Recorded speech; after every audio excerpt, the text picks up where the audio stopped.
Hi, my name is Echo, and welcome to my channel where I talk about getting my life together and share tips and tricks of things that have helped me as I have worked towards getting my life together.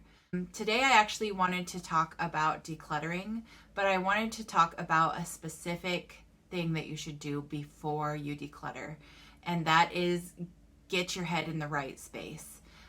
Because I have tried decluttering for a long time. I will declutter things and then it'll just come back. And so before I even started, I wanted to go ahead and work on my mindset and get my head in the right place. Because one of the things, if you have decluttered before and then a few months later you look around and you see that your house is in the same state it was before, or that it may be even worse, is that you got rid of stuff without dealing with the emotions or that surround why you are collecting clutter in the first place. And I found that clutter, there's two types of clutter. There's the clutter that you can't get rid of, the stuff that you find sentimental, the stuff that you think you spent money on. It's stuff that you already own that you have trouble getting rid of. The other type of clutter is actually clutter that comes into the house. And when I think about clutter that comes into the house, it's the kind of clutter that's like, oh, I've set a budget. Oh, I've decided I'm not going to buy things anymore. I'm not going to bring any more clutter into the house. And then you know what I do? I rush out and buy it anyway. So that is something that I wanted to talk about today. I wanted to talk about why that situation happens, why you keep buying things even when you don't want to, and identifying certain areas in which you buy more things. And by that I mean, when I look at my clutter, there is certain things that I buy a lot of. I buy a lot of health and beauty products. I buy a lot of cleaning products. And at times, I buy a lot of clothes. Not necessarily that I wear the clothes, because I find that I wear the same things over and over, but I do buy clothes. When you look around your house, you may find that there are categories like that you purchase things. I have a friend who does that for the kitchen, always thinks that one more gadget, one more thing will make it easier for her to do things in the kitchen, that she will be the cook that she wants to be. And the key word there is wants to be. Because when I look at the things that I buy, there are emotions attached to those. There is an emotional reason that I buy those things, and they fulfill the need in the moment. So if you want an example, it would be like, I buy a lot of health and beauty things. And over the past, since last November, I have been just using things that I have purchased. I have hardly had to purchase any new things. That's how much I have bought in the past. And whenever I feel that I am not taking care of myself, I will run out and buy something. And buying something allows me to feel like I'm making a step towards taking care of myself. Even if I don't use the product, it fulfills that need in the moment, and then I end up with more products in the bin. So what I have been doing is using the products that I have, and that has been helping to decrease the amount of it's been decreasing the need I feel to buy new things. And the reason for this is because the trigger for me wanting to buy those things is that I feel I need to take better care of myself. But by constantly using those supplies, I'm actually doing what I intended to do in the first place with them, and that is use them. The other thing, like, I buy clothes.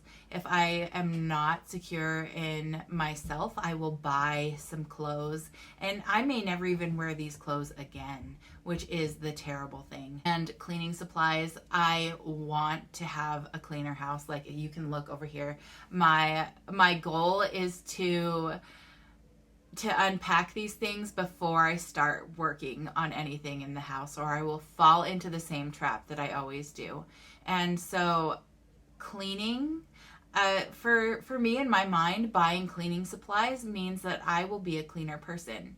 For you, it may be something different, but take the time to examine the things that you buy consistently, that you seem to have a little hoard of.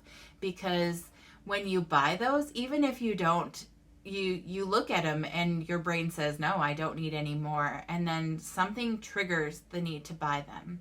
Be it like with me in the beauty supplies, I would look in the mirror, or like with the cleaning supplies, I would look at the floor and be like, well, obviously the ones I have don't work well enough. I didn't like them well enough to continue using them, so I need to go and buy something new. And I think that we instinctively think that something new will change our situation, that something new will make things easier, that something new will make it so that we are able to stick to it better this time. I have found that that is not really the case. I have just ended up with more stuff that I'm not even using. And then I hold on to it because I'm like, well, I didn't really give it a fair try, so I'm going to keep it. In the past, I never went back to use it. I was always looking for the next new thing, the next product. And when we bring things into the house, I think that is what we're trying to do. We're trying to meet some sort of emotional need. So the next time you feel the impulse that you need to buy something, and that the impulse is like super strong too. I'm like, I need it. If this one store doesn't have it, I need to go to another store and buy it. But now I realize when I have those feelings, I'm like, what is making me feel that way? To stop and actually be like, okay, so I feel like I need to buy a new shampoo. So I have PCOS, and I have worked on a lot of hair loss things. I have bought a lot of hair loss shampoos. And whenever I looked into the mirror and I thought I could see my scalp more than usual, you know what I did? Instead of consistently using what I had, I would go to the store and I would be like, oh, this one has rosemary oil in it. It is supposed to be wonderful. Oh, this one is biotin infused. Oh, this one, you get what I am saying here. But what triggered me was that looking in the mirror and seeing that my hair looked sparser than I was used to it seeing. And so instead of using something consistently or looking in what I already had, I was like, I will go and I will buy something, and this will be the miracle that I am looking for. And if you stop when you have that feeling and be like, what is really the problem? Then you can see that things are not going to solve the problem. It is an emotion that you need to work on. And so I have been thinking about my emotions. I have been using what I have in stock with the idea where I tell myself, if I use these things consistently, then I won't have those moments of panic. If I, so that is the advice that I have for why we buy things.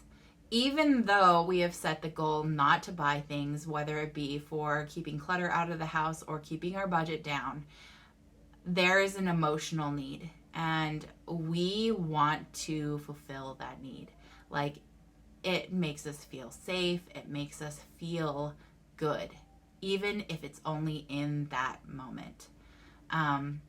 So be aware when that happens so that you can work through those emotions. I know that it has helped me a lot to go through and look at my stuff and think about why I bought them, and be like, by using them, they are actually accomplishing what I had purchased them for. Okay, so Once again, my name is Echo, and I give tips and tricks to help get your life together. Why? Because I am trying to get my life together. So come along, join me, see a normal, average, everyday person go from where they are to somewhere better, because it is possible. Okay, thank you. Bye.